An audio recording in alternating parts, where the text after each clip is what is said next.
Hello friends, welcome to the channel. आज के topic है म्यूकोसील और एम्पाइमा, जो कि सर्जरी के टॉपिक हैं फोर्थ ईयर और यूनिवर्सिटी एग्जाम में भी बहुत इंपॉर्टेंट, मतलब शॉर्ट नोट में इंपॉर्टेंट है। और ये जो गॉल ब्लैडर की जो सीरीज़ चल रही है अभी सर्जरी में, तो ये उसी के कंटिन्यूएशन है। इससे पहले भी हमने 3 वीडियो अपलोड कर दिए हैं, आप उन्हें जाके देख सकते हैं क्योंकि सारी इंटर रिलेटेड ही हैं। आपको समझ में वो समझ में आएंगे तो आपको ये भी अच्छे से समझ में आएगी।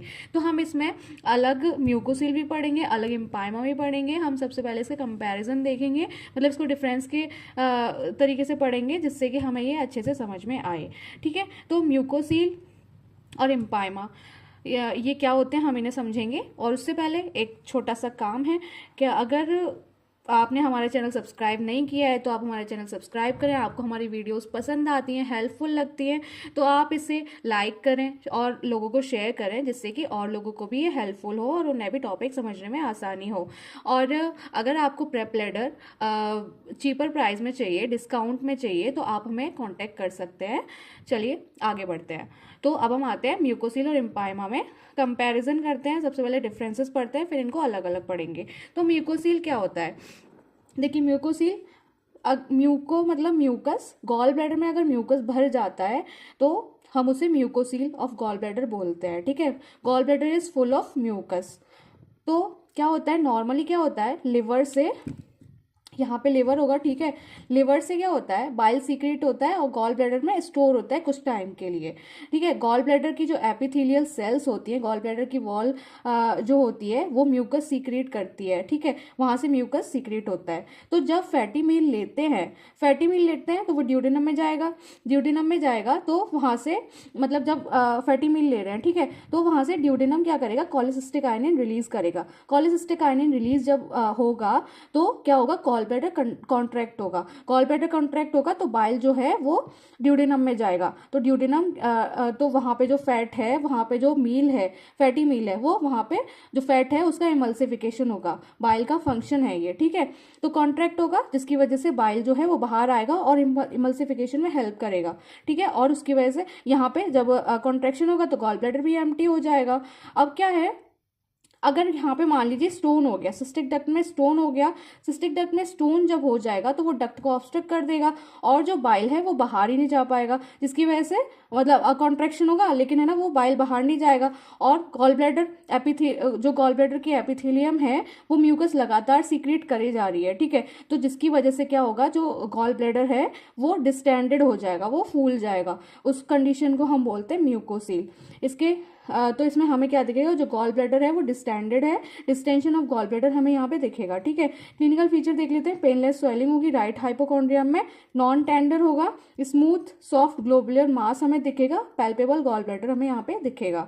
ठीक है, अगर इन्फेक्शन हो जाता है तो मतलब ये तो वैसे नॉन इन्फेक्शियस स्टेराइल कंडीशन होती है, लेकिन अगर इसमें इन्फेक्शन हो जाता है तो हम उस कंडीशन को बोलेंगे empyema of gall bladder. Investigation हम इसमें अल्ट्रासाउंड करेंगे, ट्रीटमेंट हम इसमें करेंगे कॉलिसिस्टेक्टमी और ओपन, चाहे वो ओपन हो चाहे लेप्रोस्कोपिक हो। ठीक है, अब हम आते हैं एम्पाइमा पे। एम्पाइमा में क्या होता है कि इसमें अब जैसे यहाँ पे म्यूकस हो रहा था, यहाँ पे पस फेल हो रहा है। जो गॉल ब्लैडर में है, गॉल ब्लैडर जो है वो पूरा पस से भरा हुआ है। ये एक अक्यूट कॉलिसिस्टाइटिस का ही एक टाइप है। ये पेनफुल होता है, मतलब ये इसमें जो राइट हाइपोकॉन्ड्रियम है उसमें पेन होता है।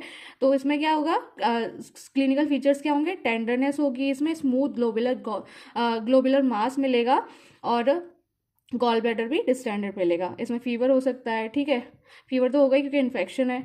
अगर ये परफोरेट कर जाता है, अब इसमें पस भरता चला जाएगा तो फिर क्या होगा, वो परफोरेट हो जाएगा। तो इससे क्या होता है, पेरिटोनाइटिस हो सकता है। अब पेरिटोनाइटिस क्या होता है वो आप मुझे बताएंगे क्योंकि ये मैंने अपनी पिछली वीडियोस में बता रखा है।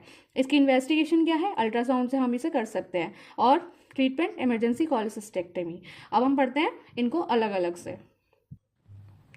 चलिए अब पढ़ते हैं हम म्यूकोसील। म्यूकोसील में क्या है कि जैसे कि अभी हमने डिफरेंसेस में देखा कि गॉल ब्लैडर में म्यूकस फेल हो रहा है, तो वहाँ पे हमने डिटेल में देख लिया है। बाकी हम यहाँ पे केवल पैथोलॉजी और ये क्लिनिकल फीचर वगैरह कवर करेंगे, क्योंकि एक अलग से अगर शॉर्ट नोट आ गया तो आप इसे इस तरीके से लिख सकते हैं। इसमें डायग्राम बनाना है और थोड़ा ये सब डिटेल में लिख देना है। तो क्या होता है, जैसे कि हमने पहले पढ़ा कि गॉल ब्लैडर की नेक में अगर गॉल ब्लैडर की नेक को अगर स्टोन ब्लॉक कर देता है, ठीक है, स्टोन अगर फंस जाता है सिस्टिक डक्ट में, तो और वहाँ पे बाइल भरा हुआ है, ठीक है, अब स्टोन अगर फंस गया है तो अंदर बाइल भरा हुआ है, बाइल भरा हुआ है, और हमें जैसे कि पता है कि गॉल ब्लैडर की जो एपिथेलियल वॉल होती है वो है ना म्यूकस को सिक्रेट कर रही होती है, तो वहाँ पे बाइल बाहर नहीं जा पा रहा है, तो बाइल जो है वो एब्जॉर्ब हो जाएगा, और जो एपिथेलियल वॉल जो म्यूकस सीक्रेट कर रही है वो गॉल ब्लैडर में जो म्यूकस है वो भरता चला जाएगा, ठीक है। अब भरता चला जाएगा तो उसकी वजह से जो है गॉल ब्लैडर वो डिस्टेंडेड होगा, ठीक है, वो फूलता मतलब एक स्वेलिंग टाइप दिखेगी उसमें, है ना। अब क्या है कि ये बाइल जो है वो स्टेराइल होता है, स्टेराइल मतलब नॉन इन्फेक्शियस होता है, और अगर इसमें कोई भी ऑर्गेनिज्म इन्वॉल्व हो जाता है तो वो पस फॉर्म कर सकता है, ठीक है। तो अब हम इसको देखते हैं कि यहाँ पे क्या लिखा है। स्टोन ब्लॉक कर रहा है सिस्टिक डक्ट को, और यहाँ पे बाइल इन्फेक्टेड नहीं है। अब स्टोन का अगर सिस्टिक डक्ट को ब्लॉक कर रहा है तो उधर ऑब्स्ट्रक्शन हो जाएगा, है ना। अब इससे क्या है कि जो गॉल ब्लैडर है, गॉल ब्लैडर में जो बाइल भरा हुआ है वो एब्जॉर्ब हो जा रहा है और वो रिप्लेस कर रहा है म्यूकस से, ठीक है। म्यूकस कहाँ से आ रहा है, गॉल ब्लैडर की एपिथेलियम से, जिसकी वजह से गॉल ब्लैडर है वो उसमें जो वो स्वेलअप हो जा रहा है, उसमें स्वेलिंग हो जा रही है, और जो कंटेंट हैं गॉल ब्लैडर के वो स्टेराइल हैं, ठीक है, नॉन इन्फेक्शियस है। क्लिनिकल फीचर क्या है, क्लिनिकल फीचर में सॉफ्ट जो गॉल ब्लैडर है वो सॉफ्ट होगा, fluctuant globular mass in right hypochondrium, right hypochondrium में एक मास दिखेगा, और वो मास रेस्पिरेशन के साथ मूव करेगा, पैल्पेबल गॉल ब्लैडर होगा, और गॉल ब्लैडर की स्वेलिंग हो रही होगी। ट्रीटमेंट क्या है, अर्ली कोलेसिस्टेक्टमी। अब हम इम्पायमा भी देख लेते हैं। तो इम्पायमा क्या होता है, गॉल ब्लैडर फिल्ड विद पस। इसमें क्या होता है, बहुत ये अगर अक्यूट कोलेसिस्टाइटिस बहुत लंबे टाइम तक चलता है, या कोई बाइल गॉल ब्लैडर में बहुत टाइम से अटका हुआ है, तो वहाँ पे इन्फेक्शन होने के चांसेस होते हैं, मतलब इन्फेक्शन हो जाता है, तो इसको हम बोलेंगे अनस्टेराइल बाइल, क्योंकि वहाँ पे इन्फेक्शन हो गया है तो वो बाइल जो है वो स्टेराइल नहीं रहा, ठीक है, क्योंकि वहाँ पे बैक्टीरिया ग्रो हो चुके होते हैं, जिसकी वजह से वहाँ पे पस बन रहा होता है।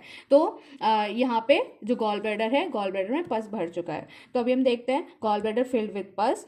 कॉजेस क्या है इसके, स्टोन हो सकता है इसका कॉज, डायबिटीज, वायरुलेंट ऑर्गेनिज्म, अगर म्यूकोसील अगर इन्फेक्टेड हो गया है तो वो पस फॉर्म कर देगा। क्लिनिकल फीचर क्या है, high grade fever, chills, rigor toxicity और हाई ल्यूकोसाइट काउंट। ट्रीटमेंट क्या है, इन्वेस्टिगेशन में हमें अल्ट्रासाउंड कर लेंगे, और ट्रीटमेंट में क्या है, अर्जेंट लैप्रोटोमी मतलब इमरजेंसी कॉलिसिस्टेक्टमी तो करते ही हैं, और अर्जेंट लैप्रोटमी भी कर सकते हैं, और अर्जेंट रिसक्सिटेशन, एंटीबायोटिक देंगे क्योंकि यहाँ पे इन्फेक्शन हो गया है, और इस पस को ड्रेन करेंगे। अगर मान लीजिए वहाँ पे स्टोन है तो सबसे पहले हमें पस को ड्रेन करना पड़ेगा, उसके बाद हमें कॉलिसिस्टेक्टोमी या फिर कॉलिसिस्टोस्टोमी परफॉर्म करनी है, उसके बाद हमें गॉल स्टोन्स निकालने हैं। इसमें एक ये होती है परक्यूटेनियस कॉलिसिस्टोस्टोमी। इसमें क्या करते हैं, कैथेटर मतलब कैथेटर को पास कराते गॉल ब्लैडर में, उसकी मतलब, और ये अल्ट्रासाउंड की हेल्प से होता है, ठीक है। अल्ट्रासाउंड से देखते हुए हम एक कैथेटर पास करेंगे गॉल ब्लैडर में ट्रांसपेरिटोनियली, उसकी हेल्प से हम स्टोन्स को निकालेंगे, ठीक है। तो यहाँ पे ये टॉपिक खत्म होता है। गॉल ब्लैडर की जो भी कंडीशंस थी, ऑब्स्ट्रक्टिव जॉन्डिस बस इसमें रह रहा है, तो इसके अलावा सारी कंडीशंस इसमें हो गई हैं जो कि इंपॉर्टेंट है यूनिवर्सिटी एग्जाम से के व्यू से, ठीक है। तो क्या है कि अब जो हम करेंगे, एक ऑब्स्ट्रक्टिव जॉन्डिस को छोड़ के सारी जो डिसीजेज हैं वो यहाँ कवर हो गई हैं। अब हम करेंगे कोलेडोकोलिथियासिस। कोलेडोकोलिथियासिस एक इंपॉर्टेंट टॉपिक है, तो आप चैनल में हमारे बने रहिए, और भी हम इंपॉर्टेंट टॉपिक लाते रहेंगे और अच्छे से नोट्स आपको प्रोवाइड करते रहेंगे। Thank you so much for watching the video. Thank you.